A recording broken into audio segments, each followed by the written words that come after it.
Chers élèves, bonjour. On va vous présenter des séquences de cours qui couvrent la deuxième unité du programme de SVT, tronc commun sciences, qui traite la reproduction chez les plantes. Cette unité, elle est subdivisée, comme on va le voir, en 6 chapitres. Le premier chapitre traite la reproduction sexuée chez les plantes à fleurs. Les plantes à fleurs, elles sont subdivisées en deux grands groupes, les gingiospermes et les gymnospermes. Donc, on va essayer de voir la reproduction, ou bien d'étudier la reproduction chez les angiospermes et chez les gymnospermes. Après, on va étudier la reproduction sexuée chez les plantes sans fleurs, parce que comme vous le saviez, il y a des plantes qui produisent des fleurs et des plantes qui ne produisent pas de fleurs. Donc on va essayer de voir la reproduction chez les deux types de végétaux.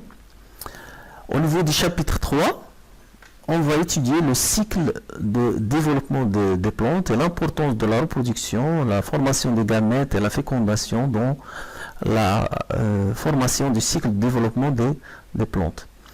Après quoi, on va étudier un autre type de reproduction, à savoir la reproduction asexuée. C'est une reproduction qui ne fait pas intervenir les gamètes, à la différence de la reproduction sexuée qu'on va voir chez les plantes à fleurs et sans fleurs. Au niveau du chapitre 5, on va traiter la modification génétique des plantes et bien sûr les techniques qui permettent cette modification, la modification génétique pour des besoins scientifiques, médicaux, économiques, etc. Et enfin, on va finir avec la classification des plantes. Donc, au début, on va traiter la reproduction sexuée chez les plantes à fleurs et plus particulièrement chez les angiospermes.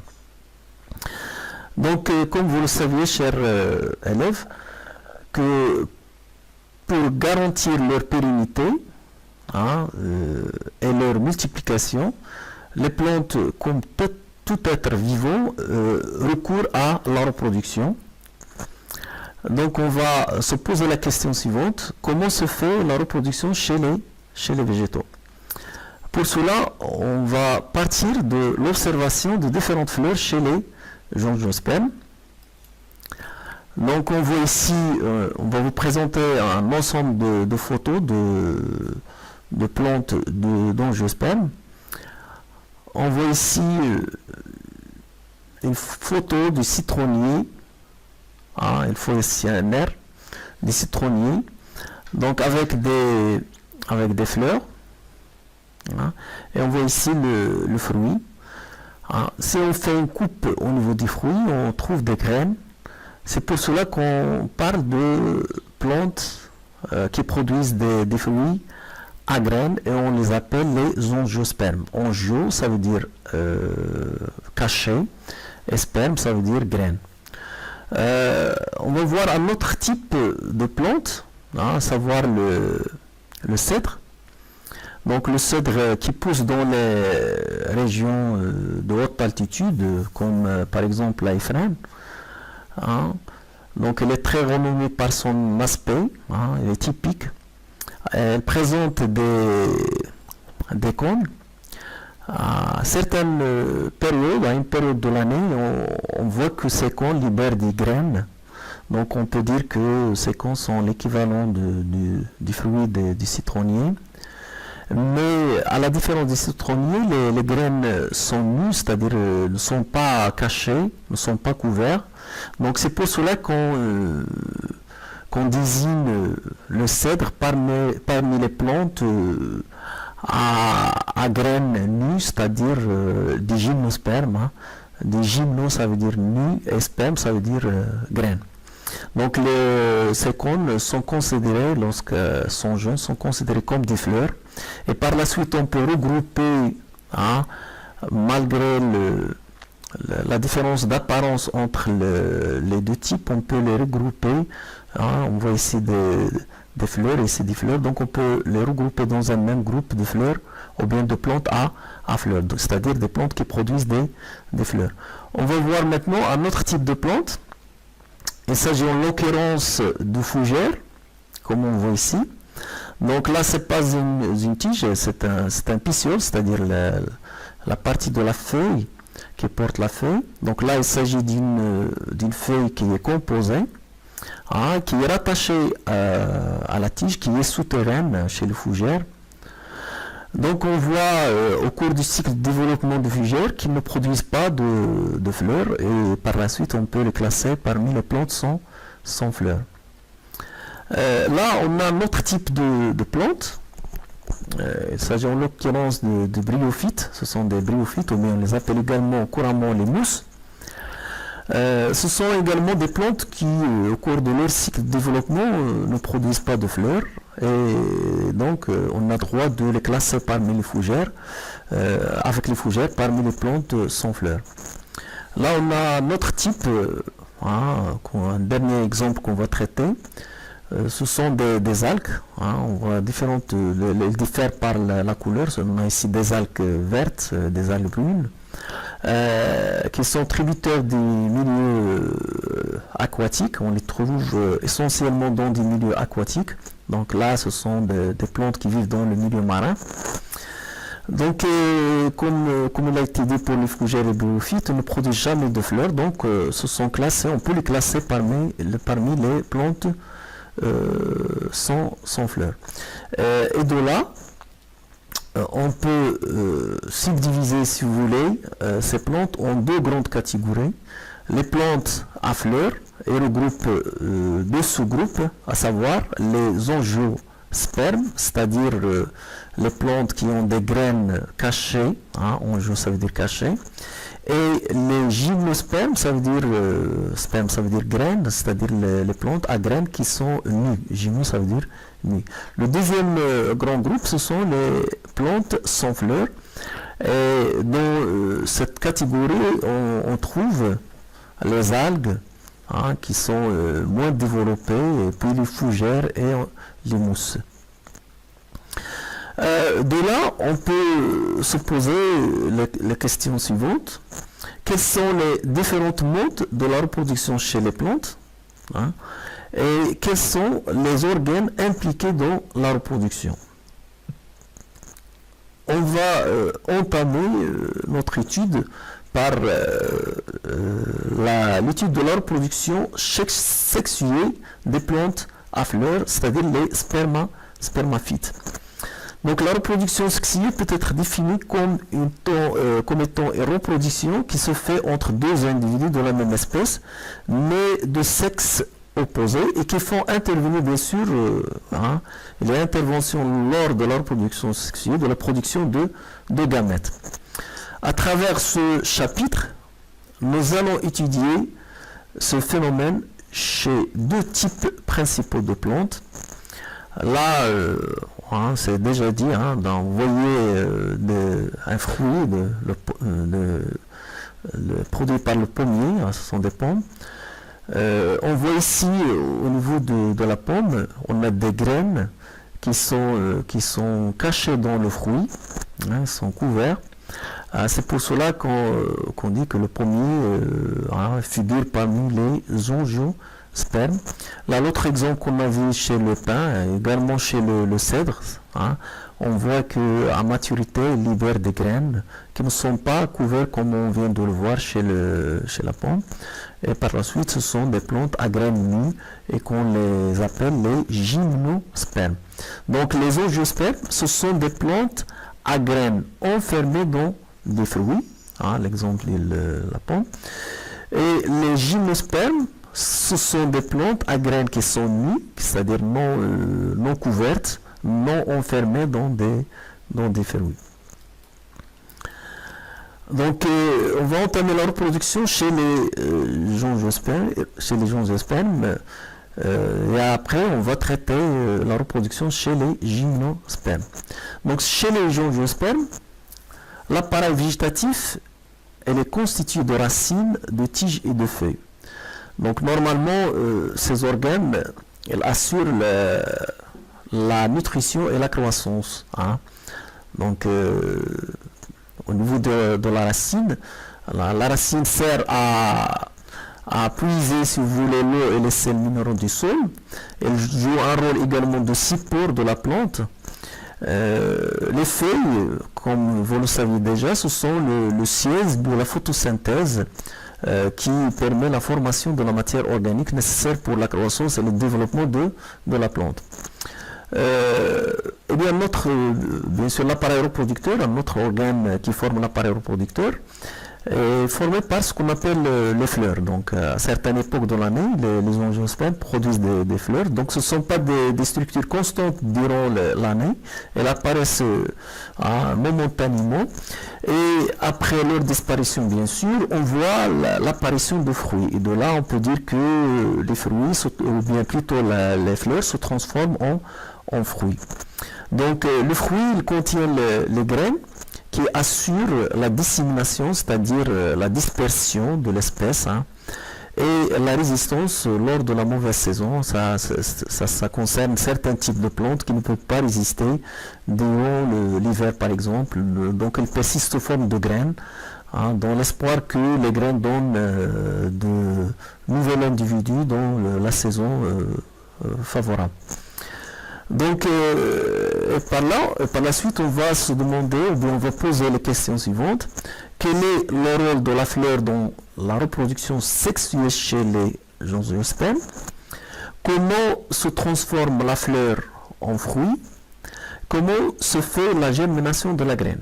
Parce qu'on a déjà parlé de l'importance de la graine dans la multiplication de la plante, hein, parce que c'est à travers la graine qu'on va voir l'apparition de ou bien de nouvelles individus. Donc on va commencer tout d'abord par la dissection d'une fleur. Puisque on a dit tout à l'heure que la fleur, elle contient les organes essentiels pour la multiplication et la reproduction, donc on va commencer par la dissection de la fleur. Donc là, on a une fleur, hein, qu'on a découpée, on a réalisé une coupe longitudinale dans le but de voir les différentes pièces ou bien organes qui forment la fleur. Donc on va essayer de dégager ces différents organes, hein, d'une façon... Donc on voit ici que la fleur est formée par les organes suivants. Donc là on a un schéma, hein, on a schématisé, si vous voulez, la fleur, hein, pour dégager les différents organes formant la fleur. Au centre, donc on va commencer par le centre de la fleur. Donc on voit un organe qui se trouve au centre de la fleur, qui est enflé ou bien renflé à sa base et qui est terminé par une sorte de tube qui se termine par un organe qu'on appelle le stigmate. Donc le stigmate, c'est la partie terminale de cet organe. Après quoi on trouve le style, hein. Donc le style qui relie le stigmate à la partie basale enflée. Donc cette partie basale qui est renflée, elle est appelée, ou bien on l'appelle l'ovaire. Ces trois éléments, hein, qui forment l'organe central de couleur verte forment ce qu'on appelle le pistil. Donc le pistil, si vous voulez, c'est l'organe sexuel femelle. Hein. C'est pour cela qu'on a dessiner ce schéma d'une femme pour montrer que c'est un organe femelle. En plus des pistils, on trouve d'autres organes. On voit ici un organe avec une partie enflée en haut, avec un filet. Donc la partie enflée supérieure qui se trouve en haut, c'est l'antère, hein, qui est porté par un filet. Donc le filet apparemment il a un rôle de support, c'est lui qui permet de supporter, si vous voulez, l'antère, ou bien qui porte l'antère. Ces deux éléments, hein, forment ce qu'on appelle l'étamine. L'étamine, hein, donc c'est l'opposé de ce qu'on a vu tout à l'heure, donc forme l'organe sexuel mâle. Après, on a d'autres organes de forme une forme foliée si vous voulez, mais qui ont là on voit ces organes qui ont des couleurs qui diffèrent selon les types floraux, selon les espèces si vous voulez, et qu'on appelle les pétales. Donc on va voir que le nombre de ces pétales il diffère selon les espèces. Après quoi, on a des sortes de feux externes qui ont un rôle protecteur, on les voit ici. Ils sont généralement un peu coriaces, c'est pas comme les pétales qui sont un peu souples. Donc ces organes, on les appelle les sépales. Donc tous si vous voulez, ces éléments sont ancrés dans un réceptacle, dont la forme il diffère également selon le type ou bien selon les espèces. En conclusion, on peut dire que une fleur, elle est composée de 4 grands ensembles de pièces florales qui sont regroupées ou bien séparées, comme le cas qu'on vient de voir tout à l'heure. Ce sont des pièces qui sont séparées, mais dans d'autres cas, les organes floraux sont regroupés sur le réceptacle floral. Donc, et on peut les subdiviser en deux ensembles, ou bien en deux groupes, des pièces stériles ou bien enveloppe florale, c'est-à-dire qui enveloppent la fleur et forment ce qu'on appelle le périanthe. Et on les subdivise en deux. Il y a le calice. Le calice il est constitué de sépales dont le rôle c'est de protéger la fleur. Et il y a la corolle, constituée de pétales qui sont vivement colorés, prennent des couleurs différentes selon les espèces. Et dont le rôle c'est un peu différent. Ils ont un rôle, c'est d'attirer les animaux pollinisateurs, et dans la plupart des cas ce sont des insectes. Le deuxième groupe, le deuxième groupe de pièces florales, ce sont les pièces fertiles, c'est-à-dire qui interviennent dans la reproduction. Et on peut les subdiviser en deux groupes. Les étamines qui forment ce qu'on appelle l'androcée. Donc l'androcée, c'est l'ensemble des étamines. Chaque étamine elle est formée par deux parties, comme on vient de le voir, un filet, le support, et une antenne. Le gynicée ou bien le pistil au centre de la fleur, il est formé de trois parties. Du haut en bas, on a le stigmate, et puis le style, et enfin on a l'ovaire. Il faut mentionner ici que chaque ovaire, on va le voir après lorsqu'on va faire le diagramme floral, que l'ovaire elle est formée par des loges qu'on appelle des carpelles, et ces loges contiennent des ovules. On va voir ça tout à l'heure. Maintenant, on va essayer de voir d'autres types de fleurs pour montrer qu'il y a une diversité de types floraux. Là, on a l'exemple d'une fleur chez Arabidopsis thaliana. Elle est composée par les pièces floraux qu'on a vues tout à l'heure. C'est presque toutes les pièces qu'on a vues. De l'extérieur vers l'intérieur, on a ces pièces verdâtres qui sont les pétales, et on a ces pièces blanchâtres qui sont les pétales, et après les étamines, et à l'intérieur, au centre, on trouve le pistil. Donc chez ces espèces, la fleur, elle contient ou bien renferme à la fois les organes mâles et les organes femelles. C'est pour cela qu'on parle de fleurs bisexuées, c'est-à-dire bisexuées, bis ça veut dire deux, c'est-à-dire qu'elle est formée par deux sexes, c'est-à-dire c'est si vous voulez une fleur hermaphrodite.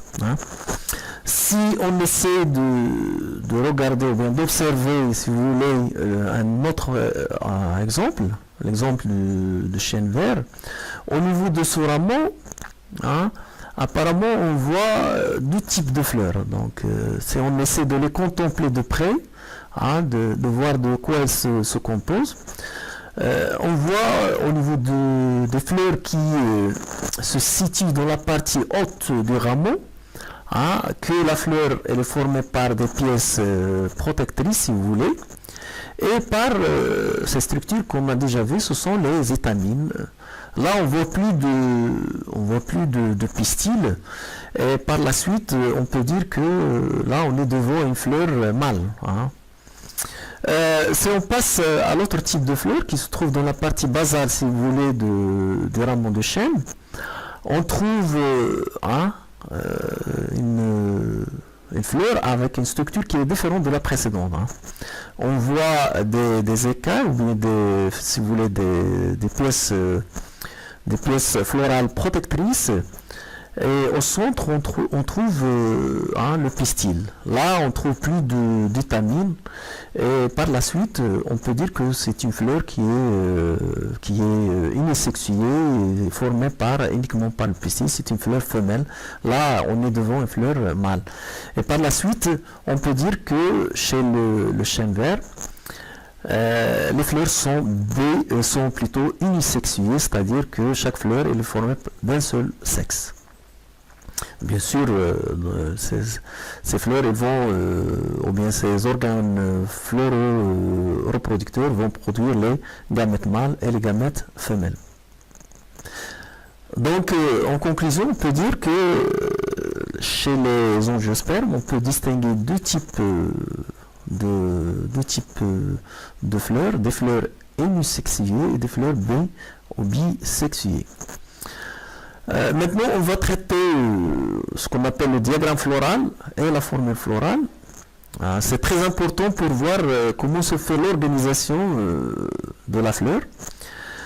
Donc, pour étudier cette organisation, on va faire une représentation schématique qu'on va appeler le diagramme floral. Donc, ce diagramme floral, pour le faire, bien sûr, il faut bien comprendre comment se fait l'agencement des différentes structures de la fleur. Les pièces florales sont généralement disposées en couronne, c'est-à-dire, si vous voulez, en cercle, selon des cercles qui sont concentriques, hein, qui sont emboîtés, un cercle à l'intérieur de l'autre. De l'extérieur vers l'intérieur, on peut rencontrer donc le calice, hein, c'est déjà dit, donc on le voit ici en vert, dans une coupe longitudinale, hein. Là, c'est une vue d'en haut de la fleur. On la voit d'en haut. Donc, toujours, on a le calice. Il est représenté en vert. Il est coloré en vert. Donc, on va essayer de représenter les pièces du calice, c'est-à-dire les sépales. On va essayer de les représenter sur le diagramme floral. Donc, ils sont maintenant colorés en jaune. Donc, on va les représenter sur le diagramme, voilà. Donc, ils sont en coron, si vous voulez, ou bien sous forme de cercle. Et ils sont au nombre de 5. Donc, chaque pièce, elle est représentée par une structure comme ça, hein. Donc, cette structure représente une sépale. Et par la suite, on peut compter le nombre de sépales, 1, 2, 3, 4, 5. Donc, de même, au niveau du diagramme, on a schématisé, si vous voulez, les 5 sépales. Donc, 1, 2, 3, 4 et 5.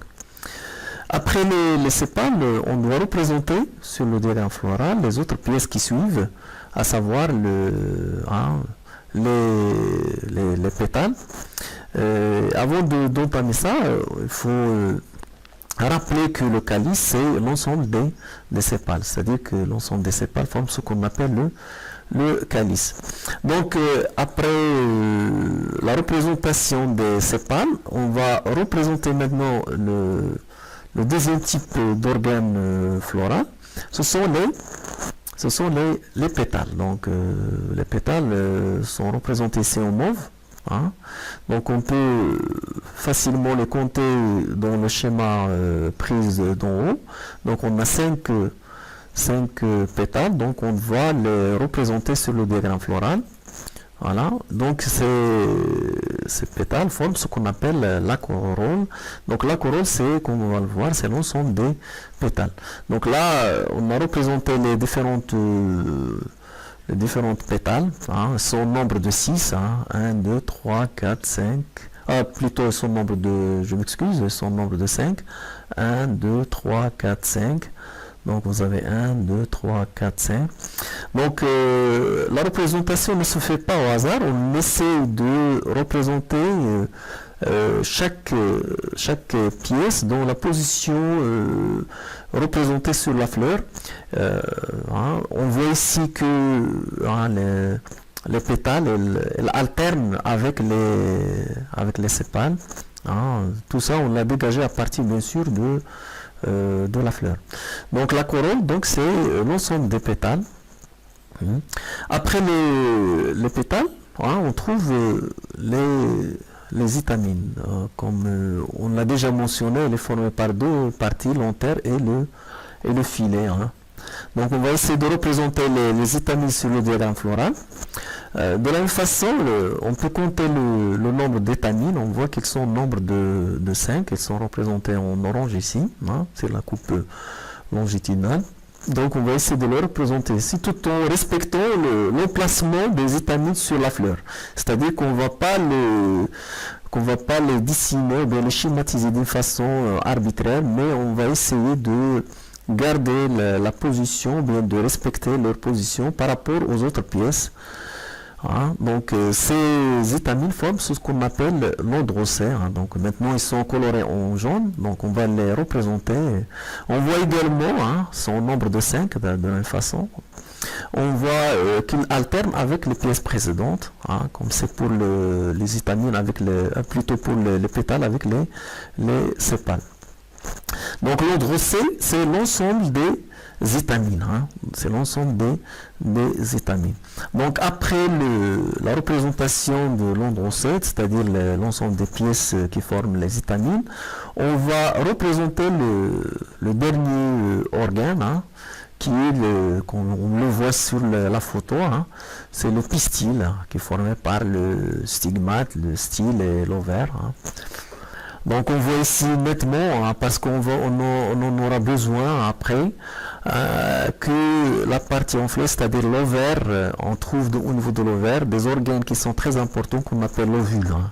Ce sont des structures très importantes, tout simplement parce comme on va le voir après, renferme le gamète femelle. Hein. Donc la représentation, donc on va représenter le pistil ou bien le gynécée au niveau du diagramme floral. Hein. Donc puisqu'il est au centre, donc logiquement il va être emplacé, ou bien on va le dessiner ou bien le schématiser au centre du diagramme. Hein. Voilà, donc maintenant elle est colorée en jaune. On voit que l'ovaire ou bien le pistil, il est cloisonné, formé par si vous voulez, des chambres qu'on appelle des carpelles. Là vous voyez qu'on a 5 carpelles. Hein. 5 carpelles, 1, 2, 3, 4. Donc les carpelles sont soudées ici, hein, parce qu'on peut trouver des carpelles qui peuvent être soit soudées, soit libres. Hein, d'accord.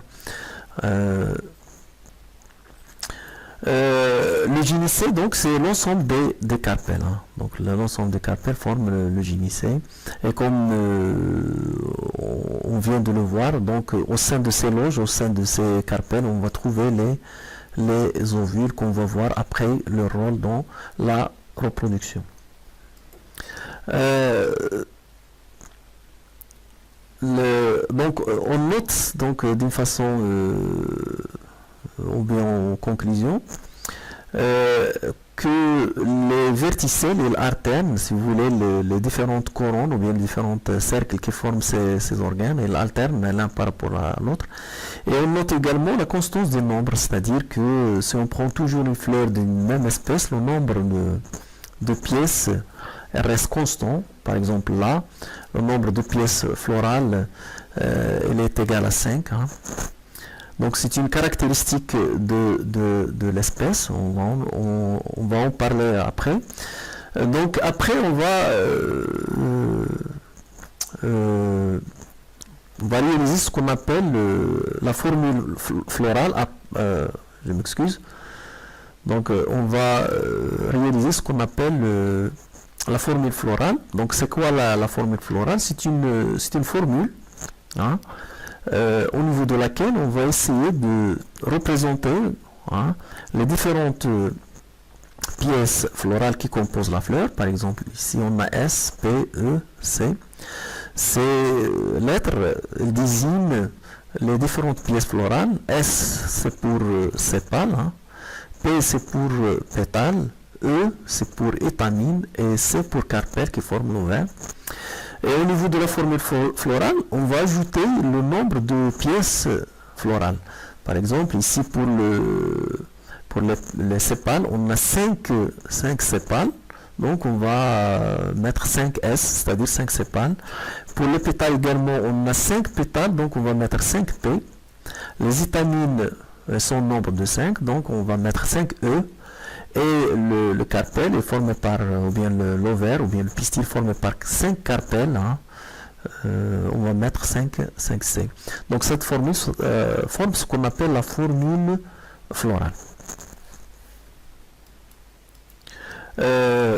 En conclusion, je vais conclure pour dire que donc au niveau de la conclusion, on va rappeler un petit peu les points essentiels qu'on a vus au cours de cette séquence. Donc on a vu, on a essayé de dégager les organes qui composent la fleur. Et on a vu qu'il y a des organes stériles et des organes fertiles qui participent dans la reproduction chez la plante. Donc ce sont les organes sur lesquels on va insister sur le prochain cours. Et puis on a essayé de montrer comment réaliser ce qu'on appelle un diagramme floral. Et enfin, on a essayé de vous montrer comment écrire ce qu'on appelle la formule florale. Donc, dans l'espoir, hein, de vous rencontrer dans une nouvelle leçon, dans laquelle on va essayer de vous montrer, hein, comment se fait, si vous voulez, la transformation, hein, de la fleur en fruit contenant des graines, comme on voit sur cette photo, la transformation, si vous voulez, de la fleur en fruit. Là, on voit les vestiges, si vous voulez, ou bien les restes, les vestiges, ou bien les restes de la fleur, hein. Donc, ce qui montre, hein, d'une façon